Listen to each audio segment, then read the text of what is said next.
Para el mundo contemporáneo, la cultura más representativa de los Andes sudamericanos es la del Imperio Inca.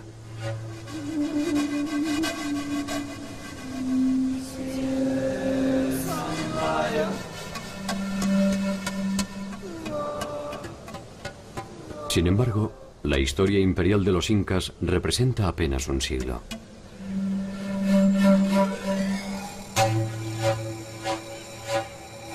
Mucho antes que ellos, en la región andina se desarrollaron muchas culturas de naturaleza deslumbrante.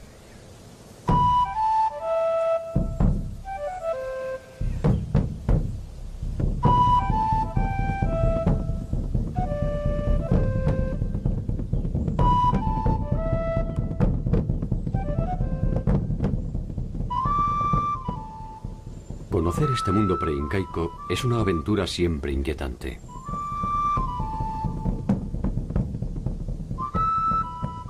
La importancia de sus estructuras políticas y religiosas, sus increíbles desarrollos tecnológicos y su compleja forma de asociación desembocaron irreversiblemente en el mundo de los incas.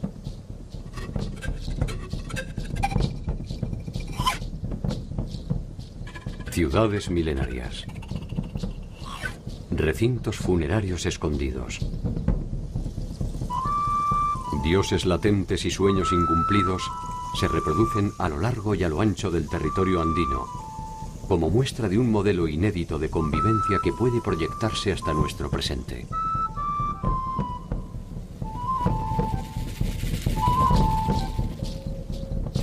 ¿Quiénes fueron y cómo vivieron los pueblos que precedieron a los incas?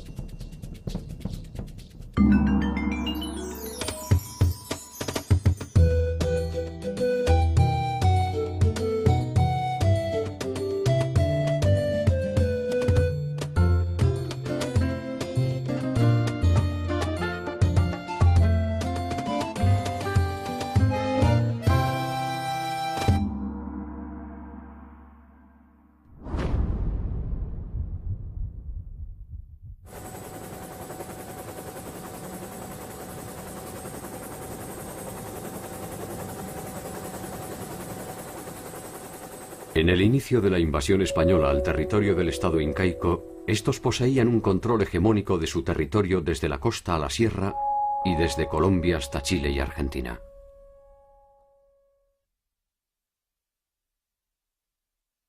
Algunos de los señoríos que los precedieron estaban bajo su órbita mediante acuerdos, y otros, sencillamente, habían sido sometidos militarmente.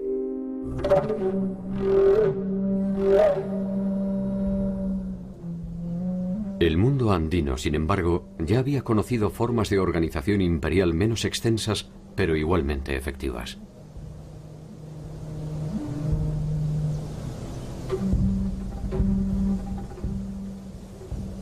Hacia el remoto inicio de los tiempos, muchos habían intentado el sueño que coronaron los incas.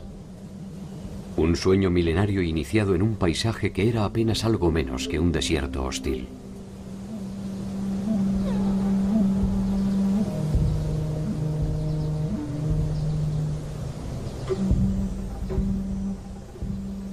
Resulta difícil pensar que allí germinaron las raíces de civilizaciones deslumbrantes.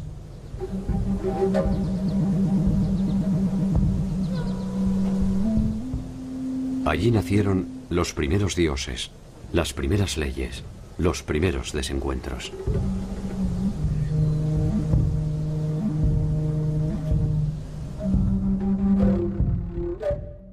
Hasta hace poco tiempo, Egipto, Mesopotamia, China e India eran consideradas por su antigüedad y complejidad como las únicas civilizaciones madres de la humanidad.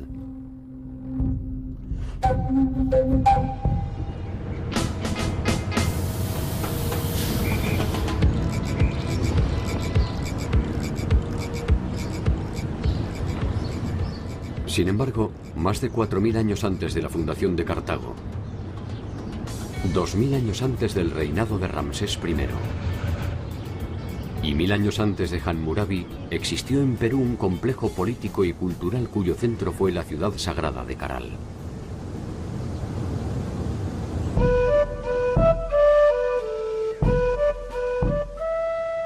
El paso del tiempo ha dejado escasas huellas de la gran ciudad. La reconstrucción de sus edificios es trabajosa y ardua. Sin embargo, en esta aparente pobreza están las señales más antiguas y ricas del mundo latinoamericano.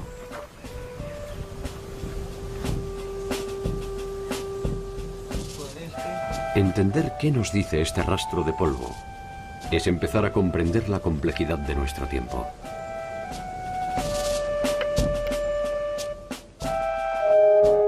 La ciudad de Caral posee una antigüedad de más de 5000 años.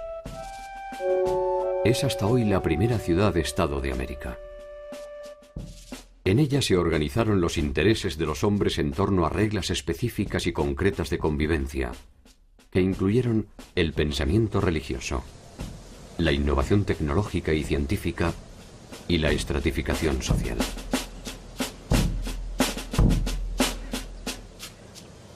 La incógnita en torno a Caral fue revelada por el equipo de arqueólogos de la Universidad de San Marcos, conducido por Ruth Sadi. Caral era un sitio arqueológico conocido por varias décadas ya. Ha destacado siempre por su arquitectura monumental y quizás por esa complejidad arquitectónica es que los colegas pensaban que era un sitio de aproximadamente 1000 a.C. A nadie se le ocurrió que podía ser más antiguo, ni a mí misma. Cuando empecé la prospección arqueológica en el Valle de Supe en 1994, yo fui a reconocer un sitio que no había sido investigado todavía en extensión, y así fue como empezamos los trabajos que han continuado hasta el presente. ¿Quiénes la habitaron? ¿Cómo se organizaron? ¿Qué sueños perseguían? ¿Qué pesadillas los alcanzaron? Grandes preguntas que un arrebato del viento permite descubrir para interpretar la historia del mundo. Caral representa la evidencia del fin del mundo primitivo y la consolidación de los patrones de acumulación que terminarán dividiendo a los que saben y a los que tienen de los que no. Por primera vez es un Estado porque hay un gobierno centralizado sobre un grupo social grande. Está dividido con autoridades menores, o sea, hay un sistema político que se genera por primera vez.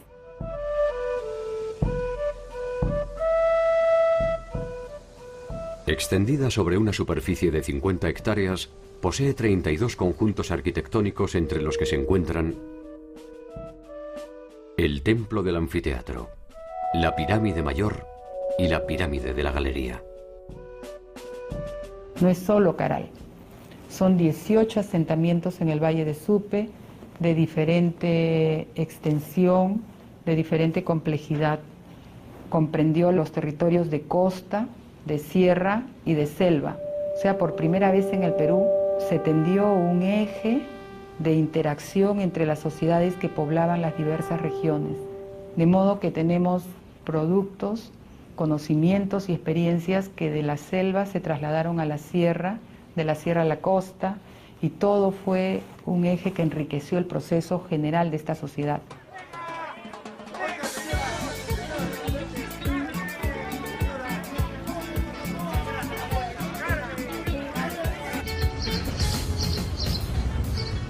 Esta primera experiencia de convivencia entre los distintos ecosistemas se proyectará en el tiempo. Así, cada uno de los grandes estados andinos establecerá esta relación armónica entre el mar y la sierra.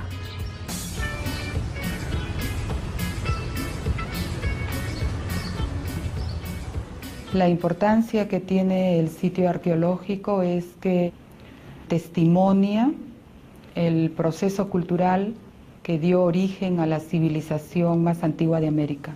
Y es tan antigua como los focos más antiguos identificados en el viejo continente de Mesopotamia, Egipto, India, y China.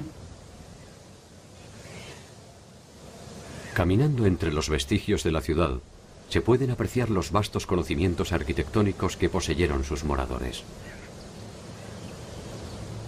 Caral era un gran asentamiento urbano y estamos frente a una sociedad jerarquizada.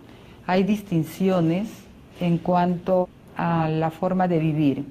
Están las casas de los funcionarios al costado de los edificios. Luego tenemos las casas de los servidores, que son mucho más pequeñas, y están las casas en la periferia, que son todavía más pequeñas. Entonces se nota que hay un modo de vida distinto de acuerdo a la posición que los individuos tenían dentro de la organización social. El salto cualitativo de la concepción urbanística y arquitectónica define a Caral como una morada destinada a los dioses. Y los que ordenaron su construcción no pueden ser otra cosa que sus intermediarios. La ciudad testimonia eso. La arquitectura implica conocimientos de matemáticas, de geometría, de estabilidad, de los materiales para que una construcción piramidal de más de 20 metros no se venga abajo. Implica también conocimientos de astronomía, aplicaron conocimientos en la tecnología agraria. Entonces, todo ese cúmulo de conocimientos hizo o sustentó el prestigio de la ciudad. Reconstruir la maravilla de la ciudad es un trabajo delicado que exige a los arqueólogos su máxima atención. Cada piedra es algo más que una parte decisiva de una edificación. Sobre ellas reposan un contenido espiritual y otro político que en algún sentido son lo mismo. En esta etapa del desarrollo civilizatorio, el Estado utilizó mucho de la religión.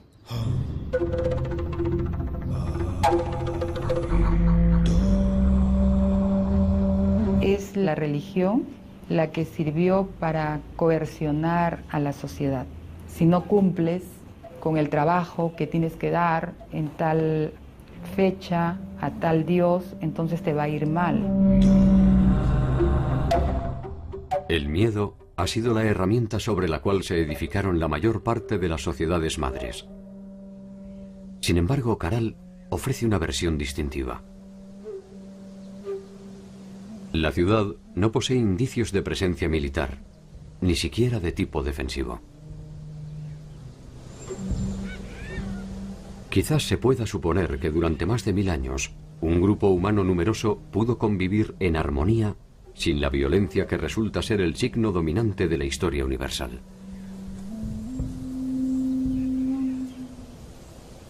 Si esto fue posible, Caral no es solo un descubrimiento, también es una esperanza. El militarismo, al parecer, surge más adelante. En esta etapa primera del desarrollo de la sociedad, el Estado representa frente a los dioses a los hombres, sigue siendo humano. Posteriormente, con el señor de Zipán, el Estado o los gobernantes son divinos. De alguna manera se puede deducir que el tiempo de los dioses fue un tiempo de paz. La hora de los hombres iniciaba su cuenta regresiva. La ciudad fue la primera víctima de estos nuevos tiempos. La ciudad de Caral fue ocupada de modo ininterrumpido hasta los 1000 años y luego de eso la ciudad fue abandonada definitivamente. Nosotros trabajamos la hipótesis de que se formaron otros polos de desarrollo en otras partes del territorio del Perú. Otras sociedades que habían estado participando sin ser el centro empezaron a desarrollar también modelos de vida civilizada, tanto en el norte como en el sur, y generaron otros focos que incorporaron otras sociedades, y eso es lo que creo yo reemplazó en prestigio a Caral progresivamente. Caral es el descubrimiento más trascendente de la arqueología reciente. Es allí donde se encuentra la matriz del mundo andino. El primer eslabón de una serie de culturas que terminarán desembocando en el célebre Estado Inca. una cadena que exige detenernos en una serie de culturas que nos darán el ADN definitivo de un tiempo tan majestuoso como inusual.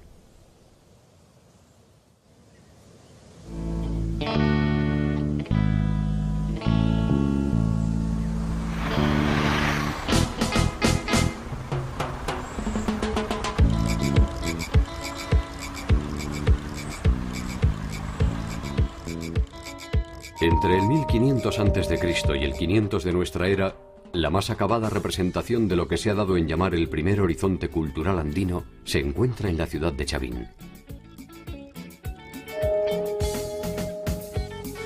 Desde la sierra norte del Perú en la provincia de Huari y hasta más allá del territorio actual de Ecuador, la cultura chavina estableció su área de influencia y predominio.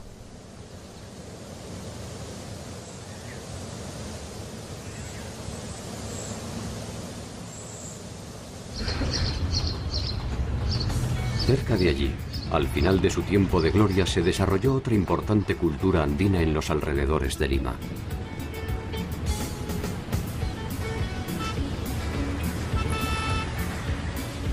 Lima es en la actualidad la capital del Perú. Los conquistadores españoles la llamaron la Ciudad de los Reyes y establecieron allí la sede del gobierno colonial. Probablemente su estratégica ubicación cercana al mar y un interés por debilitar la influencia de la antigua capital incaica, Cuzco, determinó su emplazamiento.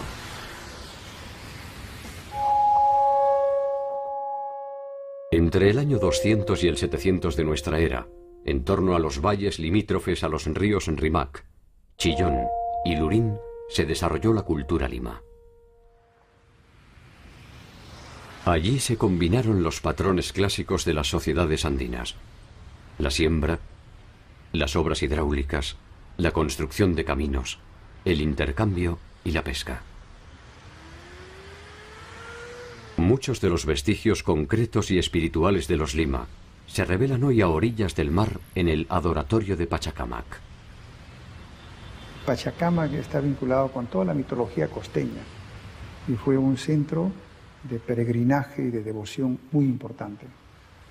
Y los incas lo mantuvieron y le dieron la debida importancia, a tal punto de que había un Abyaywasi en Pachacamac, una suerte de monasterio de religiosas, el culto al sol y el culto a las divinidades incas. Fue un centro religioso importante para ellos. Los incas entienden la trascendencia del adoratorio y lo incorporan como centro de peregrinación y no tardan en acordar con los curacas locales la construcción de nuevos edificios.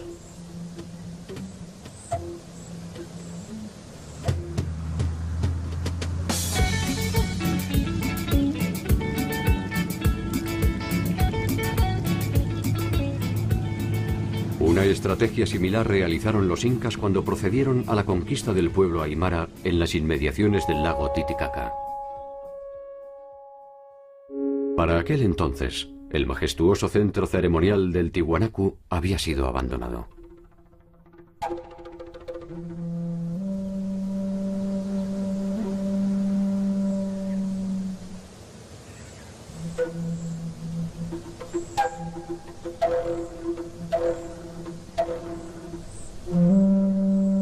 Estamos en el lugar más importante y más impactante de lo que ha sido Tiwanaku en cuanto a su arquitectura.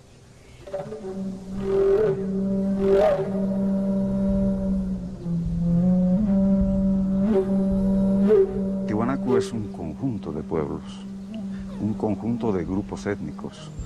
En Tiwanaku se hablaba el quechua, se hablaba el aymara, se hablaba el puquina, se hablaba el chipaya, en fin, había una enorme cantidad de lenguas, así como pueblos. El lago Titicaca, ubicado a 3.850 metros sobre el nivel del mar, no era solamente un accidente geográfico. Era el símbolo de un imperio milenario en el que se sentaron las bases de la organización andina.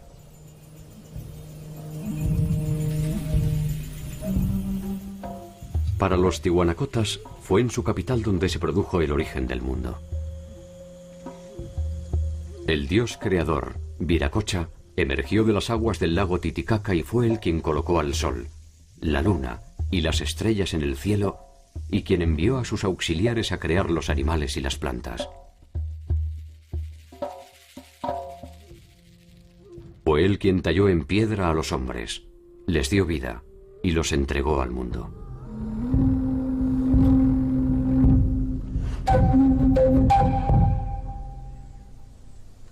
Tenemos tres grandes periodos que entender en Tiwanaku. El periodo aldeano, que se inicia aproximadamente hacia el año 1500-1600 antes de Cristo. Este periodo aldeano va a perdurar hasta principios de nuestra era.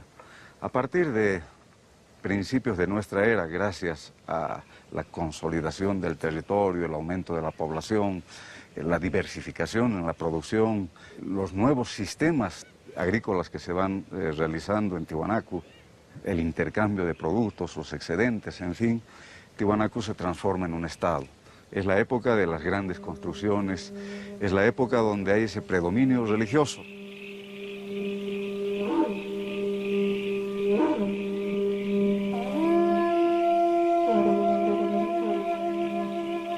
Tiwanaku había sido el centro político y religioso de un amplio territorio, que hacia el año 500 después de Cristo ya se constituía como una importante referencia, que se materializaba en su imponente concepción urbanística.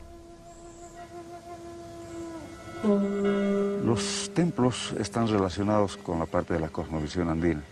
Muchos de ellos están jugando un papel relacionado con lo que son sus cultos, sus dioses, y sobre todo vamos a ver la importancia que tiene la astronomía en cada uno de estos templos, convirtiéndose en verdaderos calendarios, que les están dando las fechas para las fiestas, como para también la época de la siembra. Las pirámides, las construcciones elevadas, que están relacionadas al sol, la luna, las estrellas, los astros. También están los dioses del Acapacha, lo que son las construcciones al nivel del suelo, de piso, como el Akalasasaya. Y finalmente los templetes subterráneos, que están más vinculados a las divinidades de la fertilidad, la fecundidad. El templete semisubterráneo posee una planta cuadrangular delimitada con muros de arenisca roja que fueron sostenidos mediante 57 pilares. Sobre sus paredes se encuentran 157 cabezas enclavadas que representan una diversidad de etnias que resulta decididamente desconcertante.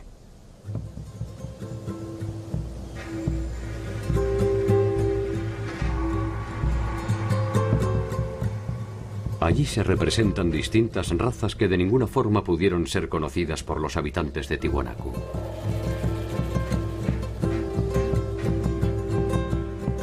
Muchas son las hipótesis a propósito de su significación. Para algunos representan la morfología de los diversos pueblos sometidos por el imperio Tiwanaku. Para otros, se trata de un ensayo de Viracocha para la creación de la pareja original que poblaría el mundo.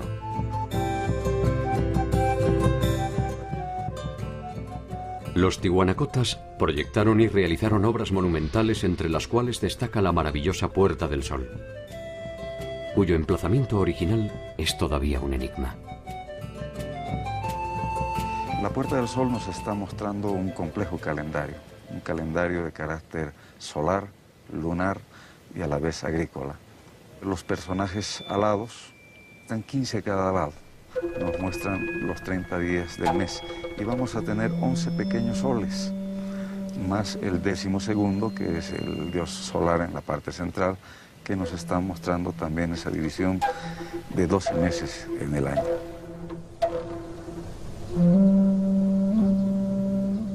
A 1000 metros del lugar se encuentra el área del Pumapunku, cuya estructura inicial fue elegida por los incas para sus ceremonias, banquetes y celebraciones.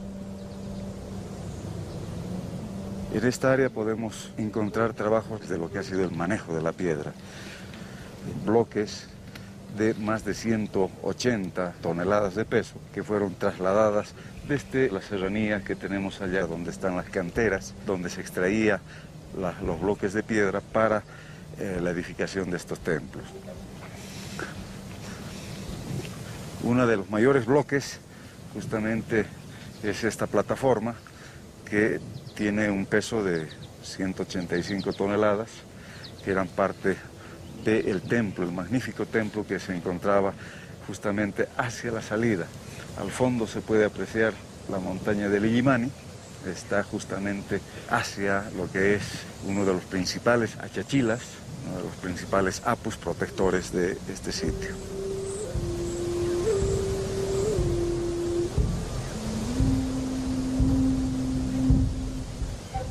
Tiwanaku tiene una gran importancia no solamente para el área del altiplano, sino también su importancia va a radicar en la influencia que ha tenido en el desarrollo cultural prehispánico en muchas culturas en gran parte de América.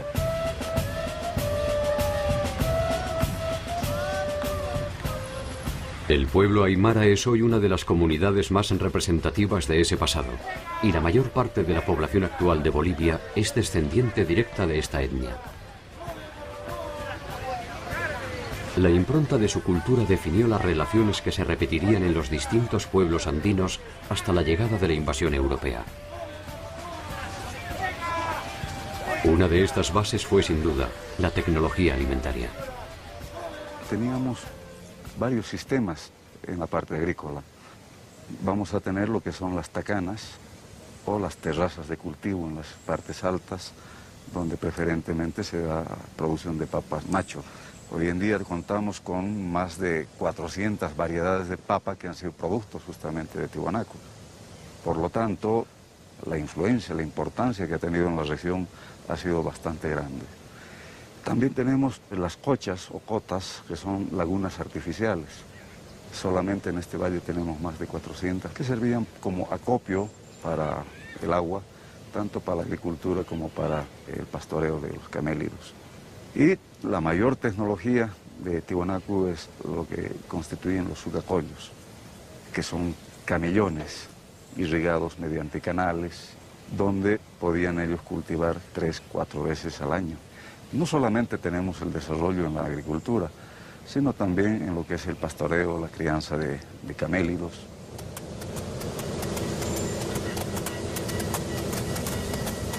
Gracias a ellos, se tornó industrial la producción de carne desecada, conocida como charqui. Esta innovación tecnológica permitió la intensificación de los intercambios. Su prosperidad no tardó en producir la necesidad de expansión territorial en busca de espacio para la agricultura. Hacia el 700, Tiwanaku deja de ser un estado con predominio religioso, teocrático, se va transformando en un estado militarista, expansionista, donde va abriendo sus fronteras, va creciendo, se van formando nuevas ciudades que están distribuidos hasta la costa del Pacífico, así como también gran parte del Perú, incluso entrando hacia Argentina y Chile. Y esto va a traer convulsiones sociales. Al mismo tiempo vamos a tener problemas de carácter climatológico, vamos a ver una prolongada sequía que ha de afectar la base económica de Tiwanaku, que estaba sustentada en la agricultura. Este colapso hace que Tiwanaku empiece a desintegrarse, a dividirse en pequeños grupos. Hacia finales del primer milenio, como tantas otras ciudades andinas, Tiwanaku es abandonada. Había alcanzado más de 6 kilómetros cuadrados de extensión y llegó a tener más de 30.000 habitantes. Tiwanaku fue una sede importante que albergó al mismísimo Inca y se convirtió en una importante base operativa para sus conquistas hacia el sur territorial.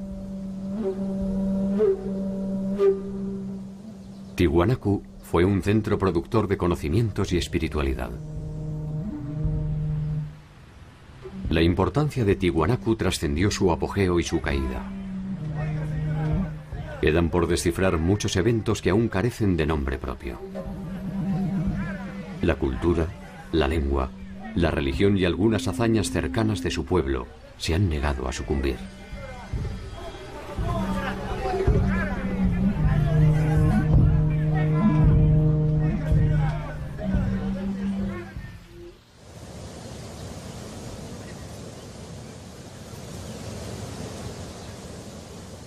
Según la leyenda, la ciudad de Chanchan fue fundada por un mítico líder que habría llegado del mar.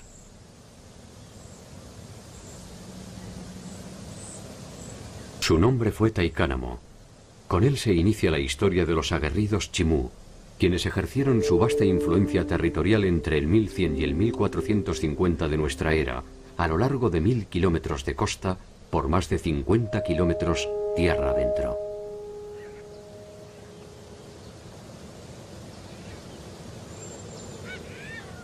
En Chanchan llegaron a vivir más de 50.000 habitantes, y la armónica y serena belleza de la ciudad, con sus trabajados muros de barro, está aún en pie. Los chimús protegieron específicamente sus conquistas agrarias y no dudaron en ejercer su poderío militar para asegurarse el control de los cauces de agua que garantizaban la siembra.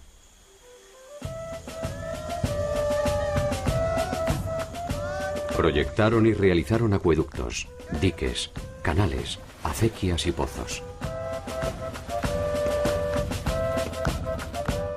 Combinaron el cultivo del maíz, maní, ají, algodón y palta. Su artesanía fue fundamentalmente utilitaria y desarrollaron un eficaz aprovechamiento de la totora que les sirvió para la realización de viviendas y balsas.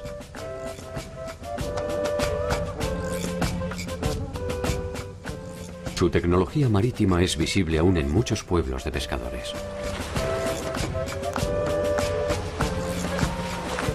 Sus conquistas se extendieron hacia el norte y el sur de Chanchan, y nada parecía poner en duda su hegemonía.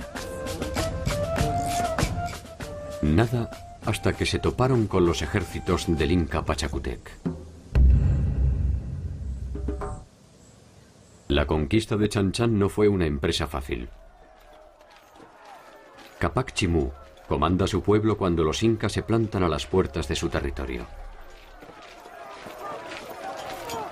Los Chimú se niegan a sumarse al Inca y por varias veces rechazan al multitudinario ejército imperial. La victoria será solo pasajera. Los incas reafirman su alianza con los curacas del Rimac y un nuevo ejército más grande y más poderoso desemboca finalmente en la rendición de Capac Chimú.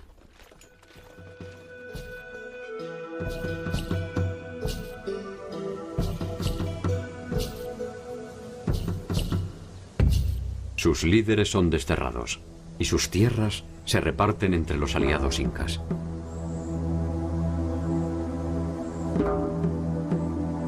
La ciudadela de Chanchan, sin embargo, ha llegado hasta nuestros días con sus silencios de barro, para dar por sentado que cuando se trata de los Chimú, ninguna rendición es definitiva.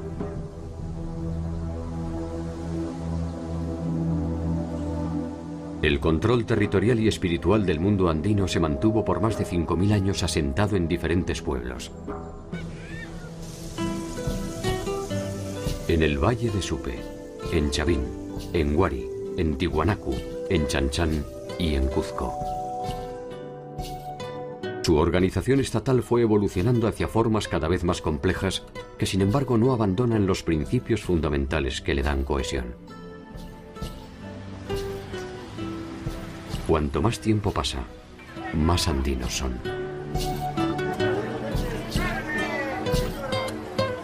Una de las claves de su funcionamiento es la integración de todos sus habitantes en un sueño colectivo fuertemente regulado por el Estado.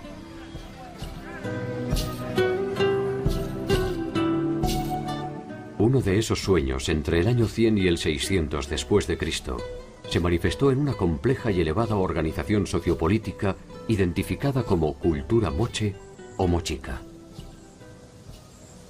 La cultura moche o mochica surge y se desarrolla en un territorio de cerca de 700 kilómetros que cubren gran parte de los valles de la costa norte del Perú. Los mochicas comienzan a surgir aproximadamente en los primeros años de la era cristiana y terminan, suponemos, alrededor del siglo VI o VII de nuestra era. Un largo periodo en el cual desarrollaron una extraordinaria cultura sustentada por la irrigación del desierto.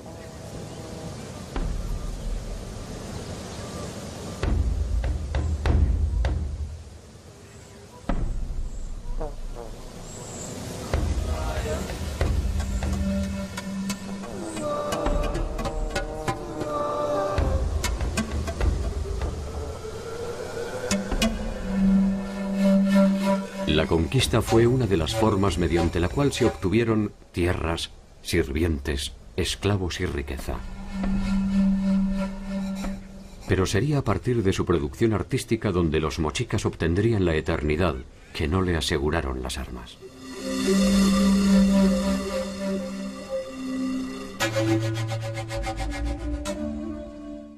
Sus trabajos de metalurgia constituyen una importante muestra de la capacidad tecnológica de los mochicas y poseen no solo una calidad formal inusual, también un carácter simbólico que nos permite establecer algunas consideraciones a propósito de sus formas de agrupación.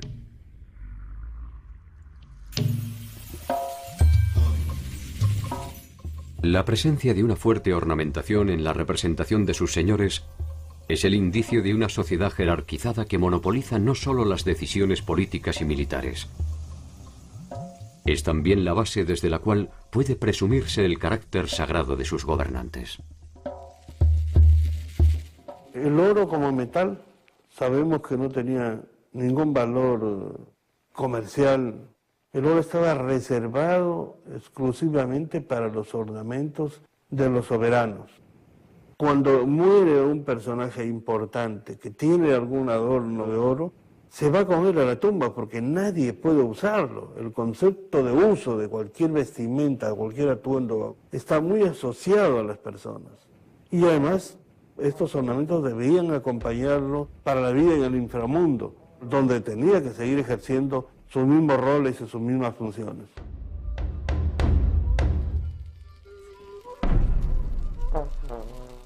La cerámica moche atravesó todos los estadios posibles de la manifestación artística y es, sin lugar a dudas, una de las más atractivas y delicadas de la historia de la humanidad.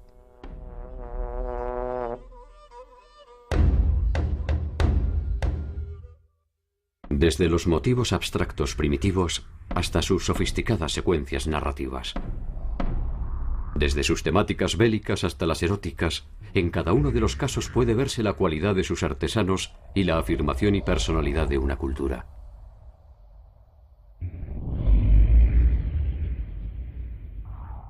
Sus cabezas modeladas poseen un grado de realismo, técnica, expresividad y sensibilidad que rara vez han logrado otros artistas quizás menos anónimos.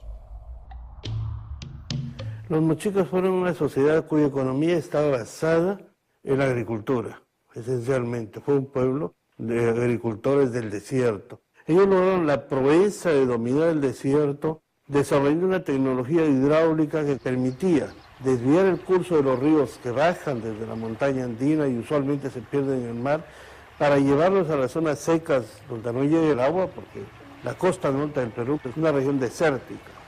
Ellos lograron desarrollar un sistema de irrigación extraordinario que incluso hoy los peruanos en esta región no podemos superarlo. En su territorio dan cuenta hoy de su grandeza dos obras monumentales, la Huaca del Sol y la Huaca de la Luna. La Huaca del Sol mide 18 metros de altura y su base rectangular tiene una extensión de 136 por 228 metros. Esta construcción piramidal es probablemente la edificación más imponente del Perú. Su significación se completa con otra huaca de menor tamaño, pero igualmente sugestiva. La Huaca de la Luna. Estas huacas son sin lugar a dudas el resultado de un trabajo comunal, probablemente alguno de los tantos servicios de la reciprocidad que exigían sus gobernantes y nos dan a entender la importancia de este centro ceremonial.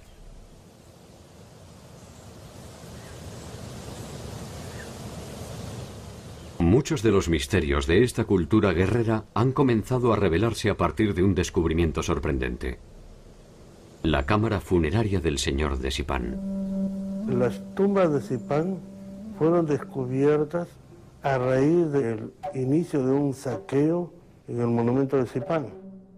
Se descubre una tumba con algunos objetos de oro y se desata una verdadera fiebre de oro en el pueblo. Iniciamos inmediatamente un trabajo de rescate arqueológico en una situación muy dramática que forma parte de toda la historia de esta excavación. Logramos detener el saqueo. En el año 87 iniciamos el trabajo de excavación que nos condujo algunas semanas más tarde a uno de los descubrimientos arqueológicos más importantes del antiguo Perú, la tumba del señor de Zipán. Lo importante de este descubrimiento es que por primera vez se logra presentar al mundo la tumba intacta, excavada científicamente, de un soberano del antiguo Perú. Este sepulcro ofreció una serie de revelaciones que permitieron establecer un cuadro más acabado de la organización mochica a partir de la riqueza de sus múltiples significados. Cuando encontramos la tumba de este personaje, nos dimos cuenta inmediatamente por la variedad y por la forma de los atuendos, los emblemas, que estamos frente a uno de los hombres más importantes de su tiempo. Usualmente los arqueólogos tenemos una nomenclatura muy típica para esas tumbas, tumba 1, tumba 2.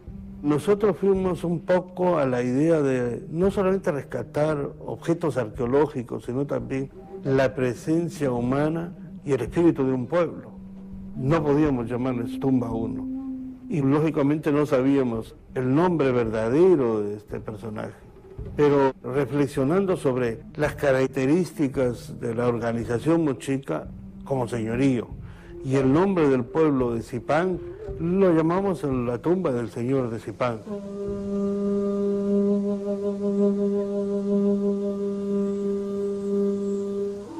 Se trata de un recinto abierto con paredes de adobe que mide 5 metros por 5.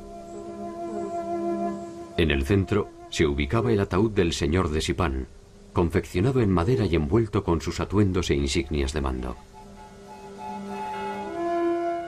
A ambos lados se encontraban los enterramientos de 2 acompañantes varones.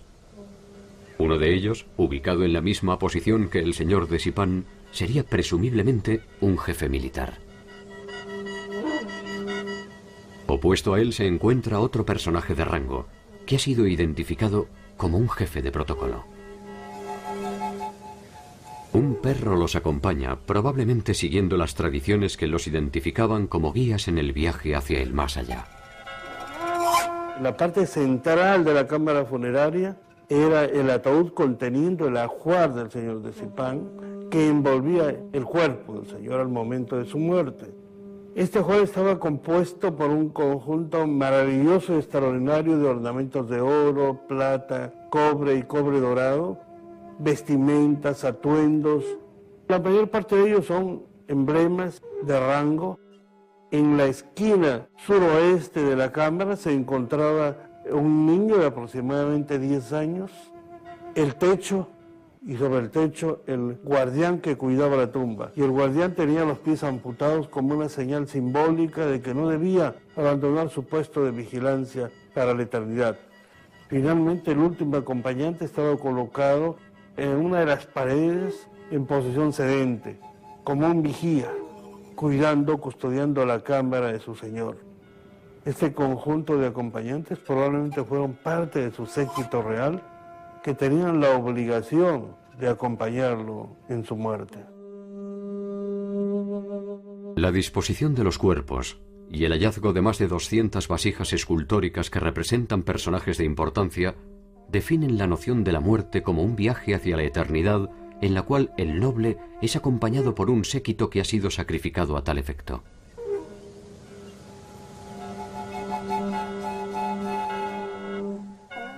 Los expertos han determinado, pese al delicado estado de sus restos, que su edad oscilaría entre los 45 y 55 años.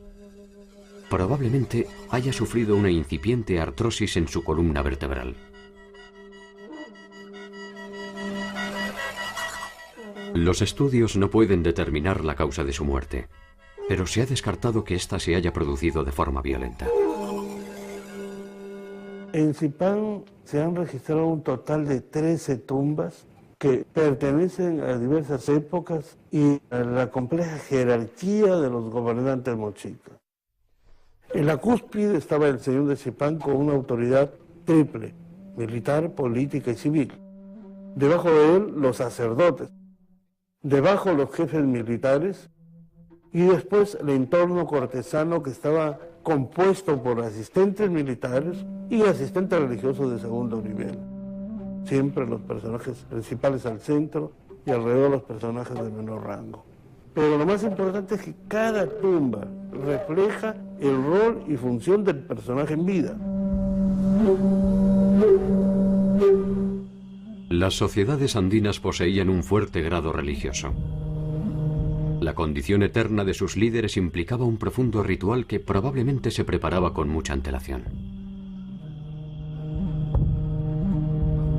El final era percibido como un paso más en el ciclo eterno. De ello se desprende que la separación entre la vida y la muerte era observada con cierta naturalidad.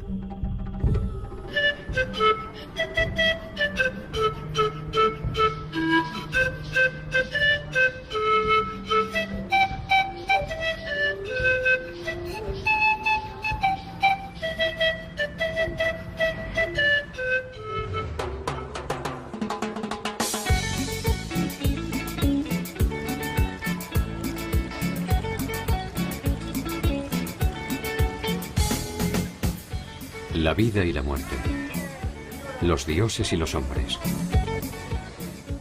la siembra y la cosecha. La dualidad del ser andino permite explicar el mundo mediante opuestos que forman una sola entidad. La maravilla de los Andes no reside en los extraordinarios conocimientos de navegación de los chinchas, ni en las deslumbrantes huacas del sol y de la luna. Tampoco en la religiosidad de los pueblos del Valle de Lima, ni en las increíbles obras de ingeniería hidráulica de los nazcas. La maravilla de los Andes debería buscarse en la capacidad para preservar su espacio vital y su subsistencia más allá de cruentos enfrentamientos y profundos procesos de cambio.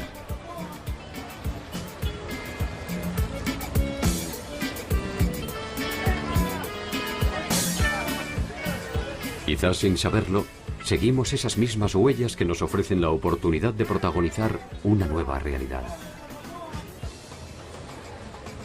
Como aquellos hombres, se avanza buscando las mismas sensaciones: seguridad, progreso, estabilidad, bienestar. Un equilibrio complejo que conlleva vivir constantemente sobre el filo del bien y del mal.